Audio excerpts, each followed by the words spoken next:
Que nous révèle le trailer de l'épisode 3 de Knights of the Seven Kingdoms? Je vous révèle aujourd'hui mes théories avec mon analyse plan par plan de ce trailer, et à la fin de la vidéo, on fera une section spoiler pour les lecteurs de la nouvelle. Allez, c'est parti!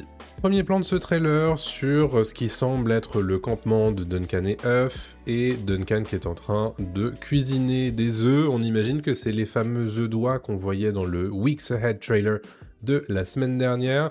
Il est très probablement en train de préparer à manger pour Duncan et pour Huff. Voilà, on voit ici l'orme derrière le dos de Duncan et d'Huff, on voit son épée également. Ils sont en train de manger ce qui semble être un joli egg sandwich, hein. Très probablement, ça fait envie. Moi, ça me donne faim. Ici, on a Huff qui est en train de parler à Duncan et qui est en train de lui parler de la possibilité de rester écuyer après le tournoi. Et Duncan lui dit... Il lui répond pas là spécifiquement dans le trailer, mais juste après on entend en off sa voix qui dit « un écuyer doit être fort ». Bon, est-ce que c'est au même moment que cette phrase est prononcée? C'est pas certain, hein, très franchement. En tout cas, on voit Huff qui est en train d'essayer de faire bouger Tonnerre, le destrier de Duncan. On voit son épée d'ailleurs au niveau de la selle, mais ça a pas l'air de super bien fonctionner. Une scène qui a l'air d'avoir lieu soit au petit matin, aux premières lueurs de l'aube, soit au crépuscule. Difficile à dire. Ici, on a une petite scène que j'aime beaucoup, une scénette entre Duncan qui est en train de se moquer de Huff, et Huff qui lui répond aussi. Duncan qui dit « Oh, je suis Huff, je peux même pas boire une pinte de bière », et il y a Huff qui lui répond en imitant l'accent de Dunk « Oui, parce que c'est dégoûtant », et Duncan qui dit « Mais non, c'est pas dégoûtant », Huff qui dit « Si, c'est dégoûtant ». Bref, on les voit bien, ça correspond super bien à la dynamique de ces deux personnages, évidemment. On a une petite scène de joute ici, qu'on avait déjà vu précédemment dans les trailers d'avant-saison. On a du coup à droite Humphrey Harding, qu'on reconnaît du coup à son blason, les losanges sur fond blanc, et très probablement Humphrey des Essaims, ici à gauche, avec du coup les robes noires et jaunes, qui sont très probablement celles de Humphrey des Essaims. Ce serait du coup la bataille des Humphrey, qu'on connaît dans la nouvelle.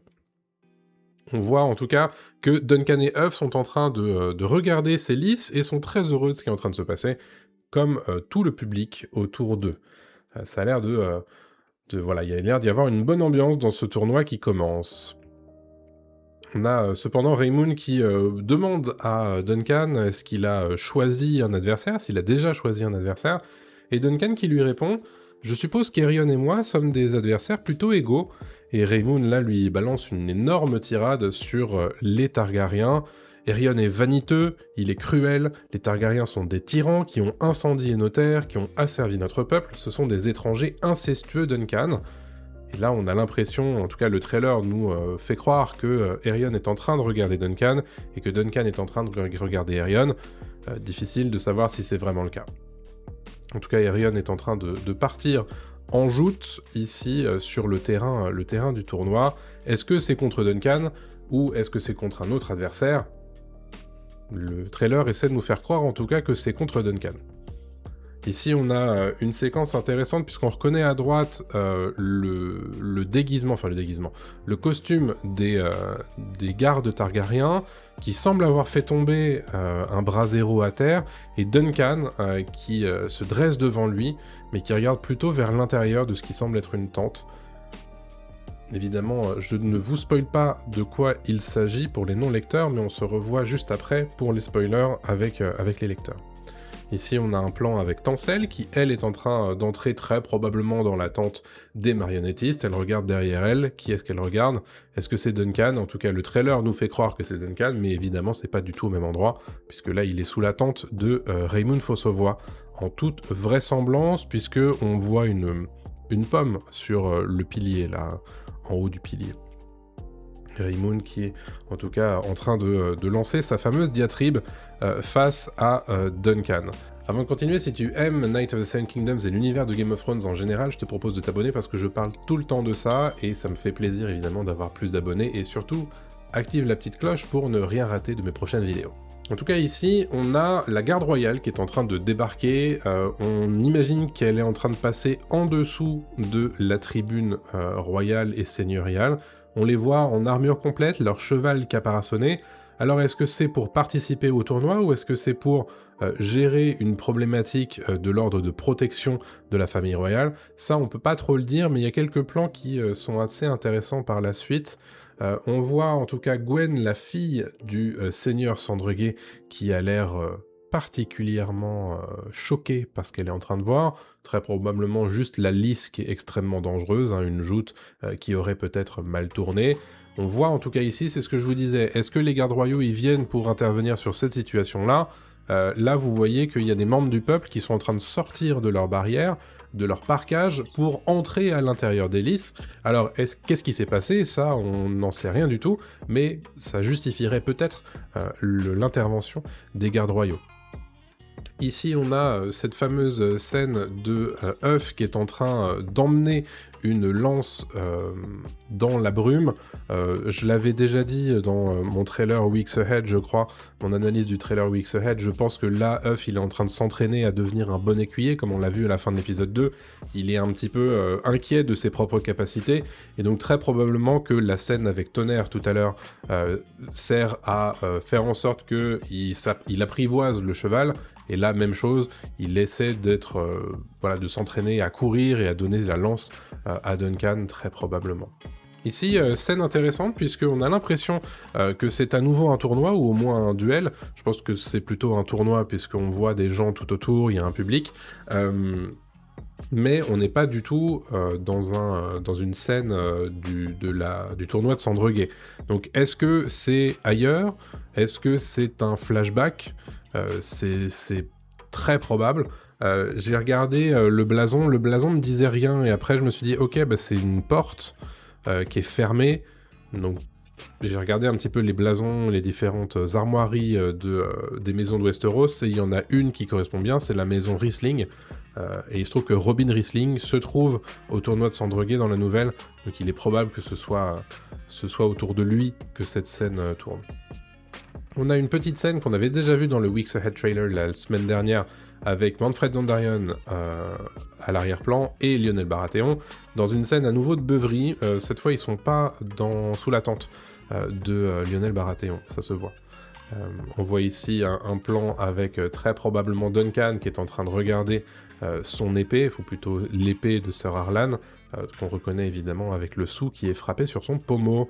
On a évidemment le dragon de marionnette qui revient à nouveau, avec cette séquence qu'on avait déjà vue plusieurs fois dans les précédents trailers promotionnels de la série, avec Tancel qui est à gauche et qui fait figure de chevalier avec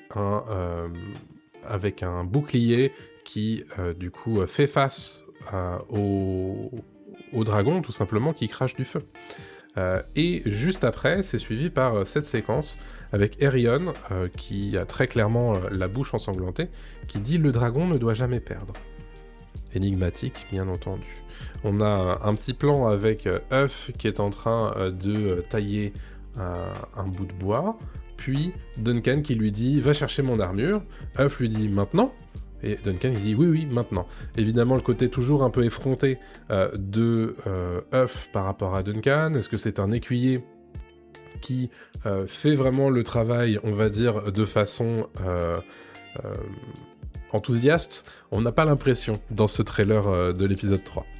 Là, on va parler évidemment des spoilers, donc on va se laisser entre lecteurs de la nouvelle, donc si vous n'êtes pas lecteur, on va se laisser juste ici, mais avant de partir, n'oubliez pas le like, le commentaire, l'abonnement, et si vous voulez discuter de l'univers de Game of Thrones, des séries Night of the Seven Kingdoms et plein d'autres choses, n'hésitez pas à rejoindre le serveur Discord, c'est dans la description. Allez, c'est parti, on reste entre lecteurs pour les spoilers de la série.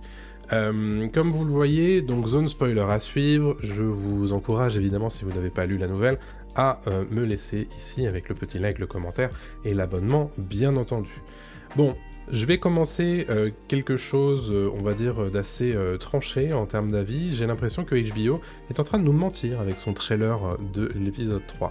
Pourquoi ?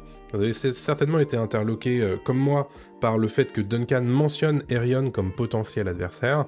Alors évidemment, vous savez comme moi, si vous avez lu la nouvelle, que c'est pas vraiment ça qui va se passer lors du tournoi, mais le trailer essaie de nous faire croire, en tout cas, que c'est ça qui va se passer, qu'il y aura un duel Aerion-Duncan dès l'épisode 3.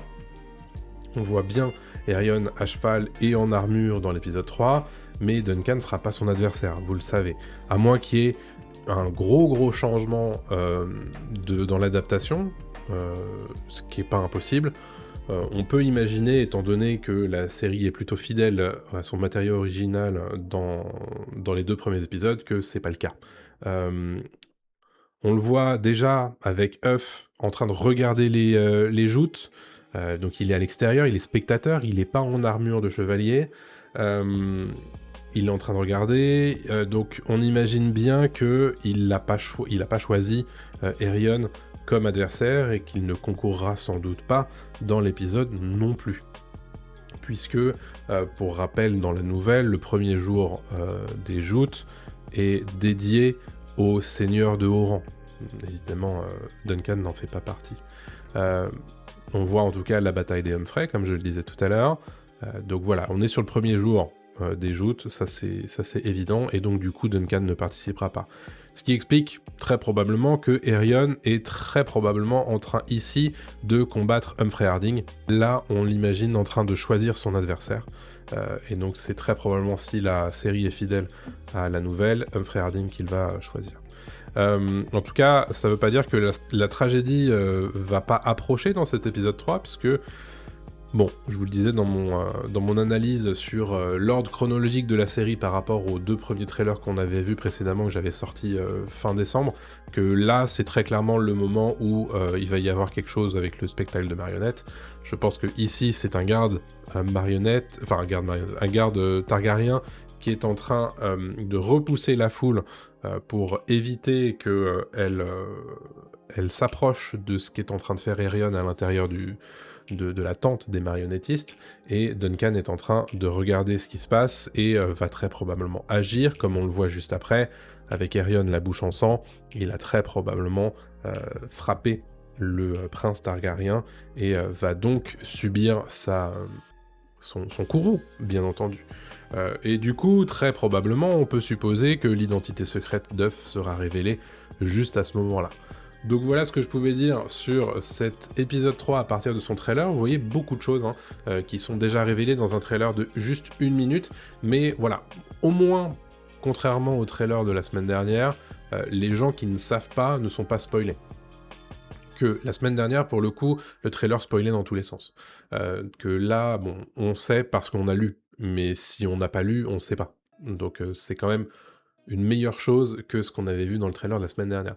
Voilà, je vous laisse là-dessus. Quelles sont vos théories à vous? Évidemment, si c'est des théories basées sur ce que vous avez lu dans le livre, mettez spoiler au tout début de votre commentaire pour que les gens ne soient pas spoilés en lisant vos commentaires. On se donne rendez-vous très prochainement pour une nouvelle vidéo. D'ici là, portez-vous bien. Salut à tous!